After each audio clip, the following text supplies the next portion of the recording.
Saudações investidores. Bitcoin agora cotado a 18 mil dólares. Bitcoin que está tentando continuar o rompimento de ontem. E hoje, meu principal objetivo vai ser discutir um pouco das perspectivas para as próximas horas, em especial com a decisão da taxa de juros dos Estados Unidos e o discurso de Jerome Powell. Bem-vindos a Investidor Moderno.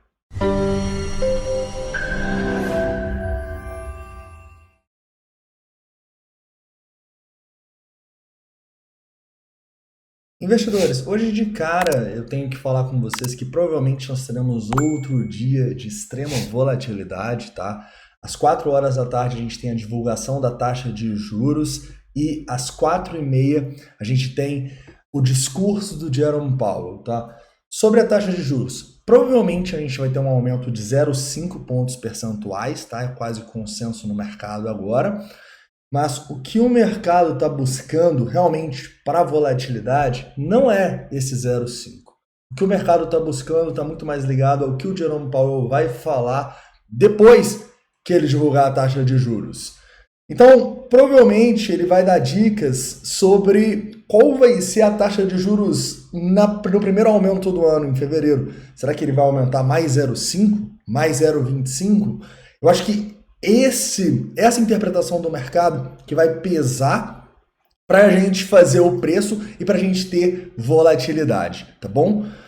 Então, lembrem-se, se você é um cara mais conservador, entenda, 4 horas da tarde até às 5 vai ser porradaria, vai ser volatilidade e a gente pode facilmente ver um Bitcoin a 19 ou a 17 hoje. Então, tendo isso em mente, vamos começar a nossa análise do Bitcoin, que está bem interessante, tá bom? Quero começar falando no 4 horas. E no 4 horas, para mim, é bem claro que a gente está tentando fazer um rompimento bem importante. Repara que a gente tem um topinho nessa região dos 18.200, que é um topo importante, tá?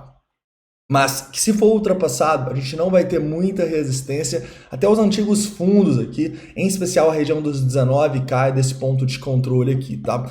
Então, se der tudo certo na conferência, a primeira zona de resistência que eu vou olhar é próximo desses 19 mil dólares, tá? Para mim é uma zona de distribuição, é uma zona onde eu vou estar de olho em realizar alguns dos lucros das compras que a gente fez nas últimas semanas, tá bom?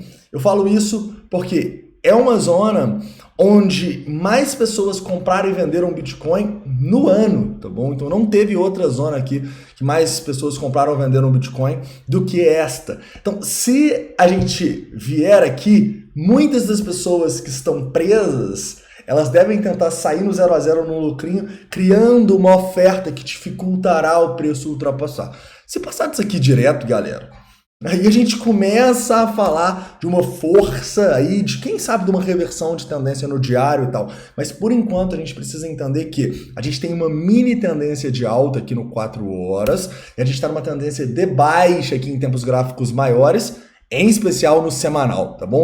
Então enquanto a gente não se provar com muita força, rompendo zonas importantes, eu acho que a gente tem que ter sim o olho para dar uma realizada, né? Talvez diminuir um pouco do nosso risco, assumir lucros, bom? Então eu acho que pode fazer sentido. Então, tendo isso em vista no 4 horas, vamos para 1 hora, tá? No 1 hora a gente tem o nosso topo aqui, tá? E é um topo que a gente deixou bastante volume nele, mas não foi um volume necessariamente no topo, tá bom? Foi um volume em todo o candle de força aqui. E basicamente quando a gente analisa isso, a gente pode ver que o preço segurou nesse candle de força aqui nos 17.600 dólares. Era zona de Fibonacci importante, né? Zona de suporte. Se a gente pega a pernada ali dos 16.800 dólares, segurou certinho ali. E segurou também em outros suportes importantes, como por exemplo os 17.400 e os 17.100 dólares, tá? Eu acho que toda essa zona é a zona de suporte decisiva para o Bitcoin. E eu não gostaria de ver a gente voltando, perdendo essa zona aqui, tá bom? Essa é uma zona de suporte importante. E é uma zona que se a gente voltar com tudo, a gente pode ter problemas, pois aí estaríamos formando um topo nessa região perigosa aí dos 18 mil e poucos, 18.200, tá? Então, o ideal é que a gente consiga se manter acima dessa zona a partir de agora dos 17.600, mas tarefa que não vai ser fácil, né? Afinal, a gente vai ter bastante volatilidade.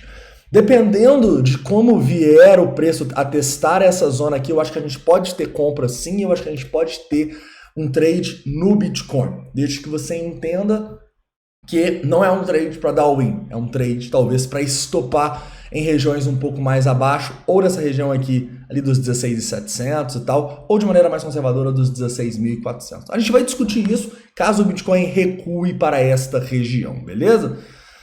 Outro ponto importante que eu posso destacar para vocês é que no sentimento a gente consegue ver que muitas pessoas nesse momento continuam apostando na queda. A grande maioria do mercado agora está achando que o Bitcoin vai cair. E, ao meu ver, a grande maioria está enganada, desde que Jerome Powell não ferre com a gente. Se o Jerome Powell for tranquilo, cara, eu acho que o Bitcoin vai continuar alta, como a gente vem falando nas últimas semanas, tá bom? Repara que a gente tem um long short rate agora de 0,89, tá?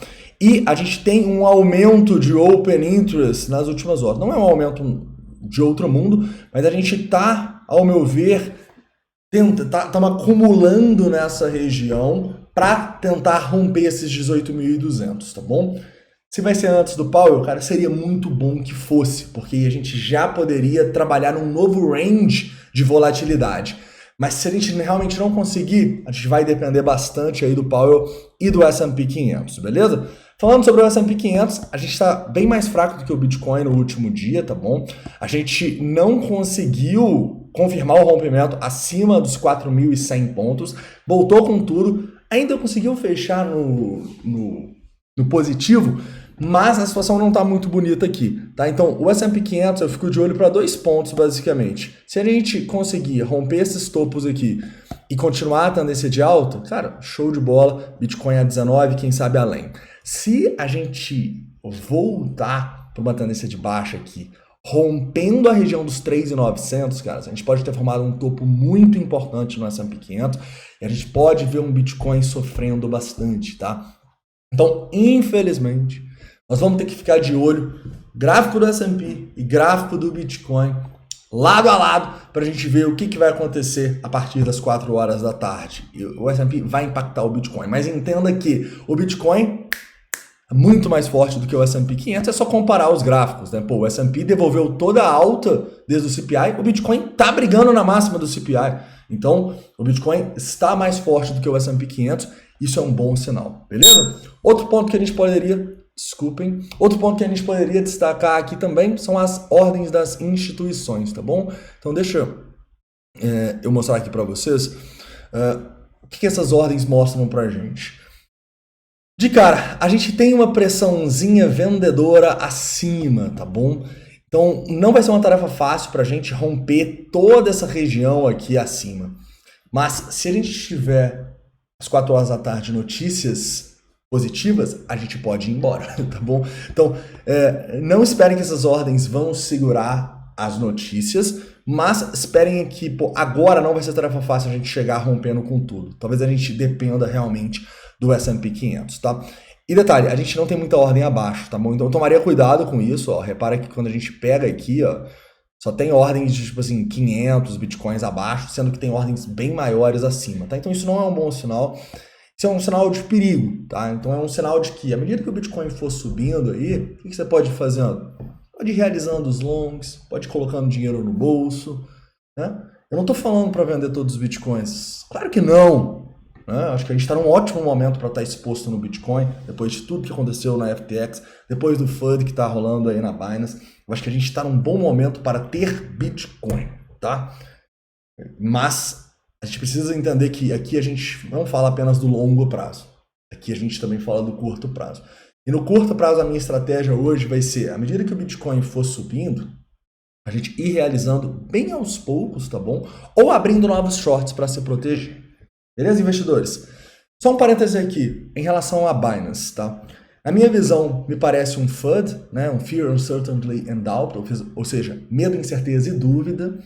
Mas a gente nunca tem certeza, né? E é justamente por a gente nunca ter certeza que a gente não deixa a maior parte do nosso capital ou o nosso capital de longo prazo, os nossos investimentos de longo prazo em exchange, em nenhuma exchange, tá? Então, se você ainda não retirou essa parcela do seu capital das exchanges, cara, não sei o que você está fazendo. Você ainda não entendeu as criptomoedas, né? A gente tem que deixar nas exchanges o quê? O dinheiro para a gente trabalhar, o dinheiro para a gente fazer os trades, ou então o dinheiro numa bull run para a gente ganhar de renda passiva. Mas agora é a hora de bundinha na parede, é a hora de se proteger, é a hora de fazer a custódia dos investimentos de longo prazo da maior parcela do seu capital, tá bom? Não acho que vai acontecer nada com a Binance, a probabilidade é mínima. Inclusive, se acontecer alguma coisa, caras, é crash, assim, de apocalipse, tá bom? Então, não pensem que, se a Binance quebrar vai ser bom, porque aí a gente vai ir num ecossistema mais descentralizado. Se a Binance quebrar, fudeu. Não tem outra palavra, tá bom? Mas a probabilidade disso é 0,001% e, mesmo assim, eu não vou colocar todo o meu capital em nenhuma exchange, cara. Então entenda que o capital para você colocar dentro da exchange, aquele capital para você trabalhar, aquele capital para você fazer os trades. É por isso que a gente usa a alavancagem. Coloca uma parcela bem pequena do capital, a alavanca e consegue operar grandes parcelas do capital.